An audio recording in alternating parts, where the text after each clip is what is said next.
क्या पीएम मोदी भारत के लिए पनौती बन गए हैं? विपक्ष ने पीएम मोदी पर फोड़ा टीम इंडिया की हार का ठीकरा। अब क्या शनि की दृष्टि में होगा सबका हिसाब किताब? देखिए सिर्फ धर्म ज्ञान पर। नमस्कार, मैं हूं आपके साथ कविता राणा। इन दिनों पनौती शब्द हर किसी की जुबान पर है, बल्कि ट्रेंड भी कर रहा है, और वो इसलिए क्योंकि नरेंद्र मोदी स्टेडियम में टीम इंडिया वर्ल्ड कप क्या हारी, ऑस्ट्रेलिया से करारी शिकस्त क्या मिली, विरोधियों ने पीएम मोदी को पनौती बुलाना शुरू कर दिया। और इस कड़ी में सबसे आगे कांग्रेसी नेता राहुल गांधी है।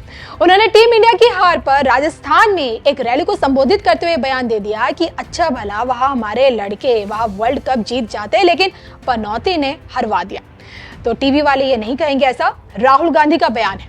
अब इशारों में पीएम मोदी की तुलना राहुल ने पनौती से कर दी, और जिस पर अब सियासी घमासान मचा हुआ है। और बाकायदा बीजेपी की शिकायत पर राहुल गांधी से इस पर जवाब मांगा है, जो आने वाले शनिवार के दिन राहुल गांधी को जवाब चुनाव आयोग को देना पड़ेगा। आपके ध्यान को इधर उधर करने का है,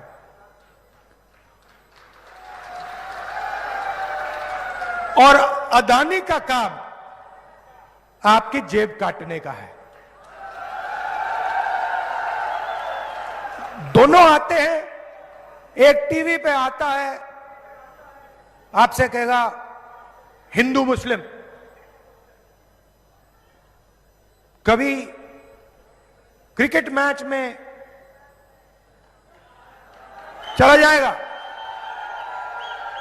वो अलग बात है कि हरवा दिया। पनौती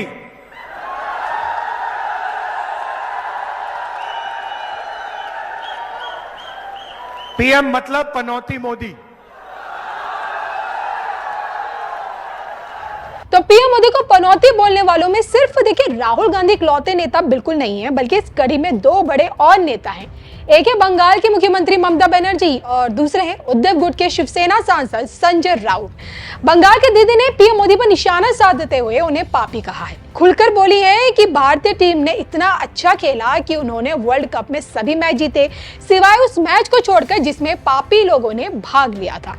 और महाराष्ट्र में तो देखिए संजय राउत ये बयान दे गए कि 2014 से ही देश को पनौती लगी हुई है, जो 2024 में हट जाएगी। इस देश को पनौती की पीड़ा शुरू हो गई है। ये किसी व्यक्ति के बारे में हम नहीं बोल रहे, और भारतीय जनता पक्ष ने ये दिल पर नहीं लेना चाहिए। बीजेपी ने पनौती शब्द पूरे विश्व में और देश में इस्तेमाल किया जाता है, और खास करके जो अपने आप को हिंदुत्ववादी समझते हैं, उनको तो पनौती शब्द का इतना नफरत नहीं होनी चाहिए। अपने हिंदुत्व के कोश में पनौती शब्दों को बहुत महत्व है, आपको मालूम नहीं? आप नेपाल में जाइए, आप बनारस में जाइए, आप समझ लीजिए पनौती का अर्थ क्या है, और बाद में ये सब एफआईआर वगैरह लॉन्च करने का काम कर लीजिए। इस देश को 2014 से पनौती लगी है, वो 2024 में पनौती खत्म हो जाएगी। कभी 7.5 लगती है, उसके बाद पनौती लगती है, फिर छोटी पनौती लगती है। ये सब हिंदुत्व की संकल्पना है। ये हमारे हिंदुत्ववादी जो लोग बैठे हैं, अपने आप को हिंदुत्ववादी मानते हैं, उसने पनौती का एक विश्लेषण और अभ्यास करना चाहिए। तो पीएम मोदी सच में क्या देश के लिए पनौती है या नहीं, ये देश की जनता यानी कि आप लोग तय कीजिए। लेकिन मैं अब आपको ये जरूर बताऊं कि पनौती शब्द का मतलब क्या है, जिसकी चर्चा राजनीतिक गलियारों में सबसे ज्यादा है। ज्योतिष में देखिए पनौती शब्द से शनि की बहन भद्रा से क्या कनेक्शन है, और शनि की दृष्टि पड़ते ही अब कौन सच में पनौती साबित होगा, ये सब हम आपको बताएंगे धर्म ज्ञान की इस खास रिपोर्ट में। तो सबसे पहले मैं आपको देखिए पनौती शब्द का मतलब समझा देती हूँ। पनौती शब्द का इस्तेमाल असल में किस संदर्भ में किया जाता है। मोटे मोटे तौर पे मैं आपको कहूँ तो जिनकी मौजूदगी में बनते बनते कार्य बिगड़ जाते हैं, उन लोगों के लिए पनौती शब्द का इस्तेमाल किया जाता है। या फिर यूं कहें कि जिनकी किस्मत दुर्भाग्य लेकर आती है, उन्हें पनौती बोला जाता है।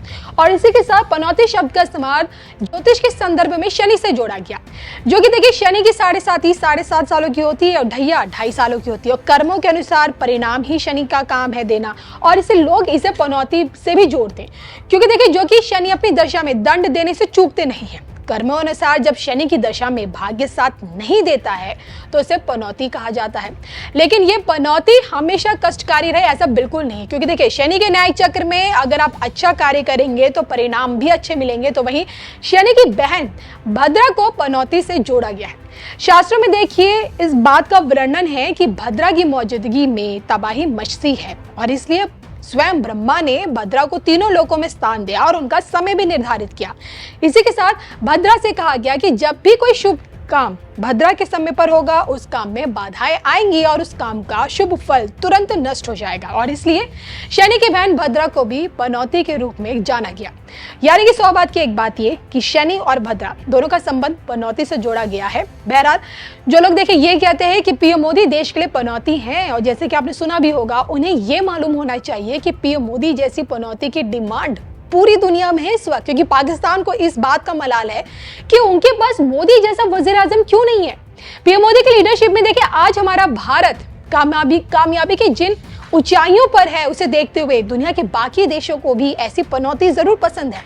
14 में प्रधानमंत्री बनते ही पीएम मोदी ने यह कहा था कि वो भाग्यशाली है, लेकिन आज उन्हें पनौती बताया जा रहा है। क्या ये सही है? कमेंट करके बताइएगा जरूर।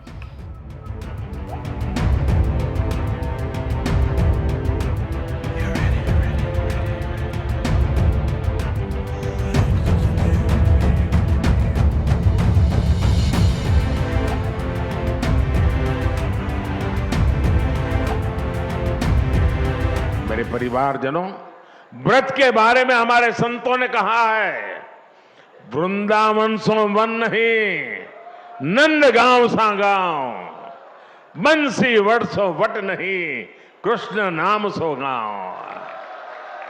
अर्थात वृंदावन जैसा पवित्र वन कहीं और नहीं है, नंदगांव जैसा पवित्र गांव नहीं है, यहां के बंशी वट जैसा वट नहीं है, और कृष्ण के नाम जैसा कल्याणकारी नाम नहीं है। ये व्रत क्षेत्र भक्ति और प्रेम की भूमि तो है ही, ये हमारे साहित्य, संगीत, संस्कृति और सभ्यता का भी केंद्र रहा है। इस क्षेत्र ने मुश्किल से मुश्किल समय में भी देश को संभाले रखा, लेकिन जब देश आजाद हुआ तो जो महत्व इस पवित्र तीर्थ को मिलना चाहिए था, दुर्भाग्य से वो नहीं हुआ। जो लोग भारत को उसके अतीत से काटना चाहते थे, जो लोग भारत की संस्कृति से, उसकी आध्यात्मिक पहचान से विरक्त थे, वो आजादी के बाद भी गुलामी की मानसिकता नहीं त्याग पाए। उन्होंने ब्रजभूमि को भी विकास से वंचित रखा। भाई और बहनों, आज आजादी के अमृत काल में पहली बार देश गुलामी की उस मानसिकता से बाहर आया है। हमने लाल किले से पंच प्राणों का संकल्प लिया है। हम अपनी विरासत पर गर्व की भावना के साथ आगे बढ़ रहे हैं। आज काशी में विश्वनाथ धाम भव्य रूप में हमारे सामने है। आज उज्जैन के महाकाल महालोक में दिव्यता के साथ साथ भव्यता के दर्शन हो रहे हैं। आज केदार घाटी में केदारनाथ जी के दर्शन करके लाखों लोग धन्य हो रहे हैं। और अब तो अयोध्या में भगवान श्री राम के मंदिर के लोकार्पण की तिथि भी आ गई है। मथुरा और ब्रज भी विकास की दौड़ में अब पीछे नहीं रहेंगे। वो दिन दूर नहीं जब व्रत क्षेत्र में भी भगवान के दर्शन और भी दिव्यता के साथ होंगे। मुझे खुशी है कि व्रत के विकास के लिए उत्तर प्रदेश ब्रज तीर्थ विकास परिषद की स्थापना की गई है। ये परिषद श्रद्धालुओं की सुविधा और तीर्थ के विकास के लिए बहुत से काम कर रही है। ब्रज रज महोत्सव जैसे कार्यक्रम विकास की इस धारा में अपना प्रकाश भी बिखेर रही है। साथियों, ये पूरा क्षेत्र कान्हा की लीलाओं से जुड़ा है।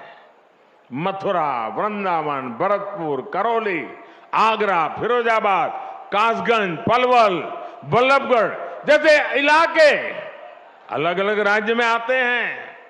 भारत सरकार का प्रयास है कि अलग अलग राज्य सरकारों के साथ मिलकर हम उस पूरे इलाके का विकास करें।